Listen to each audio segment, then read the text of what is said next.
Bây giờ mà hỏi một câu là nước Mỹ có trồng lúa không thì có lẽ rất nhiều người sẽ nghĩ là không.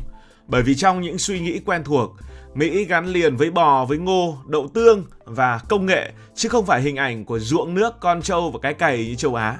Nhưng thực tế thì nước Mỹ không chỉ trồng lúa mà còn trồng rất nhiều và thậm chí còn xuất khẩu gạo đi khắp thế giới, trong đó có châu Á, nơi được coi là cái nôi của nền văn minh lúa nước. Nhưng câu chuyện không nằm ở việc Mỹ có truyền thống trồng lúa hay không, mà nằm ở chỗ họ có đủ điều kiện để trồng lúa theo kiểu công nghiệp hay không. Và câu trả lời là có, thậm chí là rất tốt ở một số khu vực nhất định, và xuất khẩu ngược sang châu Á. Thế nó mới hay.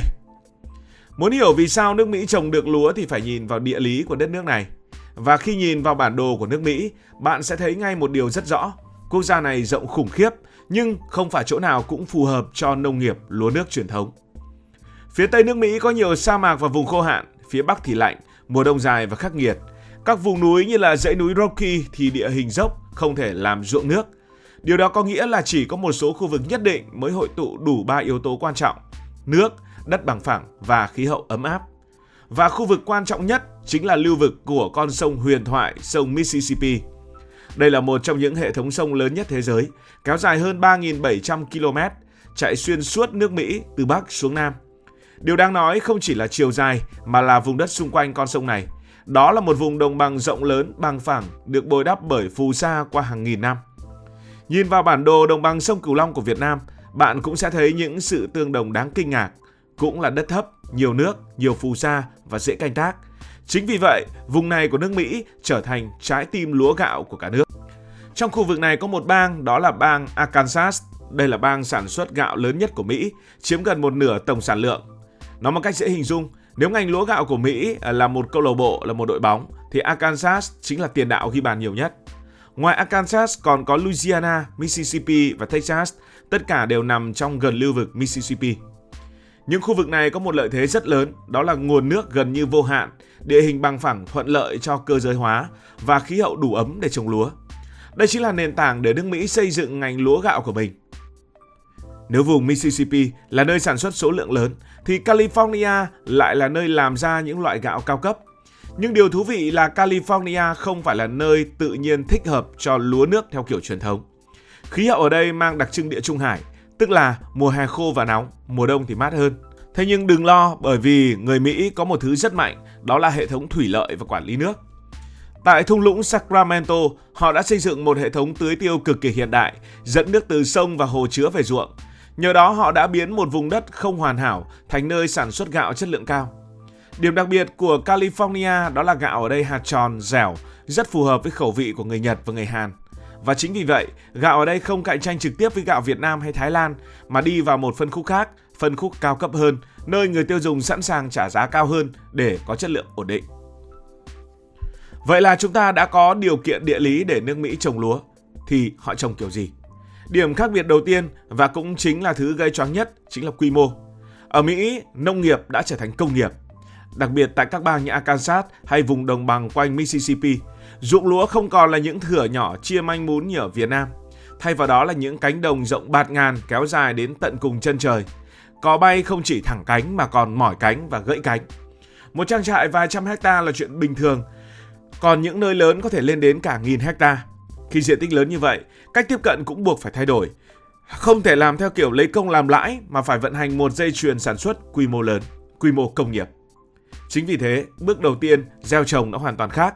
Nông dân ở Mỹ không cấy cây lúa non, tức là cây mạ mà chúng ta vẫn nói, xuống ruộng như ở châu Á. Họ thường gieo xạ trực tiếp bằng máy, thậm chí có nơi còn dùng máy bay không người lái để rải giống trên diện rộng. Hạt được tính toán mật độ rất kỹ, đảm bảo phân phối đều để tối ưu năng suất. Đến khâu chăm sóc, sự khác biệt càng rõ hơn. Thay vì phụ thuộc nhiều vào kinh nghiệm của người nông dân, người Mỹ sử dụng công nghệ để kiểm soát ruộng lúa. Hệ thống tưới tiêu được thiết kế theo kiểu chia ruộng thành các ô lớn có bờ bao, giữ nước ở mức ổn định. Nước được bơm và điều tiết bằng hệ thống tự động, có thể kiểm soát từ xa. Phân bón và thuốc bảo vệ thực vật cũng được phân phối bằng máy móc, thậm chí có nơi dùng công nghệ GPS để bón đúng chỗ, đúng lượng và tránh lãng phí. Tức là mỗi mét vuông ruộng đều được quản lý chứ không chỉ trông vào cảm giác, không phải là trông trời, trông đất, trông mây, trông mưa, trông nắng, trông ngày, trông đêm. Một điểm thú vị là vai trò của người nông dân cũng thay đổi hoàn toàn.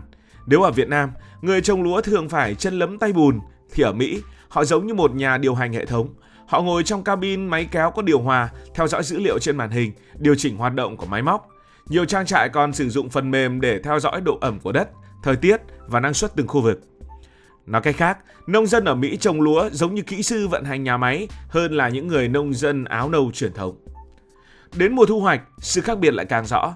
Những chiếc máy gặt khổng lồ có thể vừa cắt lúa, vừa tách hạt, vừa làm sạch ngay trên ruộng. Một chiếc máy có thể xử lý diện tích mà nếu làm thủ công cần đến hàng chục, thậm chí hàng trăm lao động. Nhờ vậy, thời gian thu hoạch được rút ngắn đáng kể, giảm rủi ro do thời tiết và đảm bảo chất lượng hạt gạo được đồng đều hơn. Toàn bộ quá trình gần như khép kín, từ ruộng đến kho và rất ít có sự can thiệp thủ công. Tất nhiên, cái gì cũng có giá của nó. Để đạt được mức độ cơ giới hóa và công nghệ như vậy, chi phí đầu tư là cực kỳ lớn. Máy móc nông nghiệp ở Mỹ có thể trị giá hàng trăm nghìn, thậm chí là hàng triệu đô.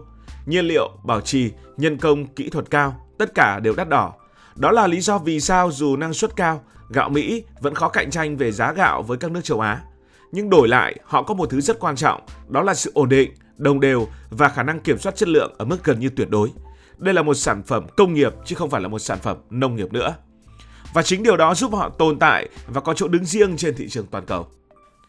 Nước Mỹ cũng lựa chọn cho mình một phân khúc riêng. Nếu đem gạo Mỹ cạnh tranh trực tiếp với gạo Việt Nam hay Ấn Độ về giá, gần như chắc chắn là Mỹ sẽ thua vì chi phí sản xuất của họ cao hơn rất nhiều. Nhưng người Mỹ không chơi theo quy luật đó. Họ không cố gắng bán rẻ nhất mà họ chọn cách bán tốt nhất có thể. Gạo Mỹ được định vị là sản phẩm ổn định, sạch, có thể truy xuất nguồn gốc rõ ràng. Với những thị trường khó tính, điều này rất quan trọng. Ngoài ra, họ còn tập trung vào những loại gạo đặc biệt như gạo hạt tròn dùng cho sushi. Đây là phân khúc mà không phải nước nào cũng làm tốt. Và khi bạn chiếm được một phân khúc riêng, bạn không cần phải thắng ở tất cả các mặt trận. Giờ hãy đến với câu hỏi, vì sao châu Á, vựa lúa lớn nhất thế giới, vẫn mua gạo của Mỹ? Châu Á là nơi trồng lúa nhiều nhất trên hành tinh. Việt Nam, Thái Lan, Ấn Độ toàn là những ông lớn trong ngành gạo. Vậy mà lại phải đi mua gạo Mỹ, một nước mà nói thật, không ai nghĩ đến khi nhắc tới ruộng lúa. Đầu tiên là chuyện nhu cầu.